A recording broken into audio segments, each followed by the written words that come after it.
Good morning guys. Okay, magandang umaga mga ka-gadget kabatang. Sensya na, medyo natagalan uli ang upload natin ng video. Ito nga pala, meron ulit tayong bagong ah,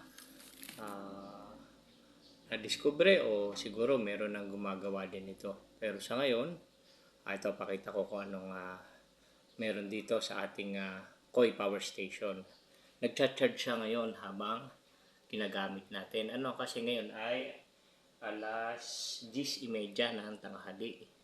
So, maganda ang sikat ng araw, maganda ang harvest niya. Ito yon. Off muna natin. Tanggalin natin yung 12 volts. Yan. So, ngayon, 100% ang kanyang reading. Sinacharge natin siya doon sa kanyang solar panel. Ang gagawin natin dito, gagamitin natin siya ng libre ang kuryente. Ngayon, meron tayo dito TV. Itong TV natin na to, 12 volts. Ito yan. So, yun, nakasaksak siya sa DC. Ito yung wire. Yan yung wire na yan. Ikakabit natin dito sa 12 volts na socket. So, ito yun ha. So, lagay natin. Yun. Ngayon, bumawas siya ng konti. Ng konti. Pero hindi naman yan mag-aano. Dahil mainit yung sikat ng araw. Maganda yung harvest. Yan, nakita tuloy ang ating power. Ito yung power ngayon. So, gamitan natin ang remote. So, yung TV natin na yan ay 12 volts. So, power on natin. Yan. Na-power up niya. So, 12 volts yan. Okay. Yun. Yan. So, ang gamit lang natin dyan ay antena. Okay. So, yan. Napapower up niya. Power station. So, wala halos siyang nababawas na supply dahil mainit ang araw. Napakaganda ng harvest niya mga kabatang. Ngayon, magagamit nyo na natin siya. Magagamit natin siguro 10 to 2 o'clock kasi maganda ang harvest niya. So, yan, 12 volts. So, may mga TV na ganito na 12 volts, matipid siya. Pwede rin natin gamitin yung 220, kaso, aandar yung pinaka-inverter niya sa loob.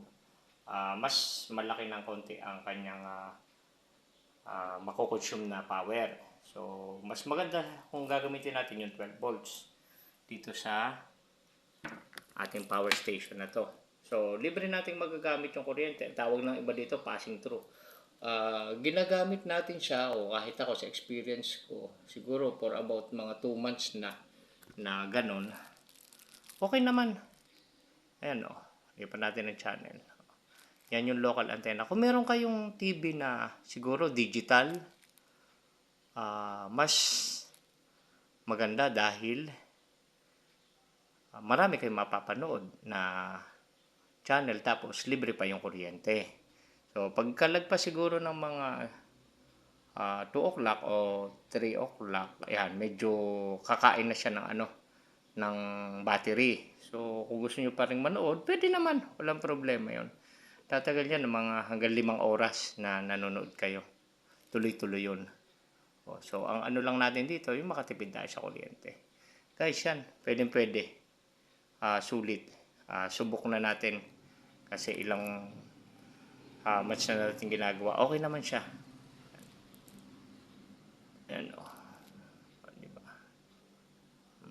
So, guys, yan. Shinare lang natin. So, maraming magagawa si Koi.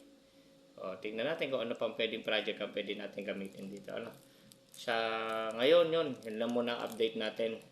Pag may mga 12 volts kayo na gamit, mas maganda dahil yung hindi na siya gumagamit ng inverter. Kasi pag may inverter nga, sabi ko nga nung una, kumakain pa siya ng kuryente. Ayun lang muna guys. Okay. Share ko lang. Please don't forget to like and subscribe. Maraming salamat.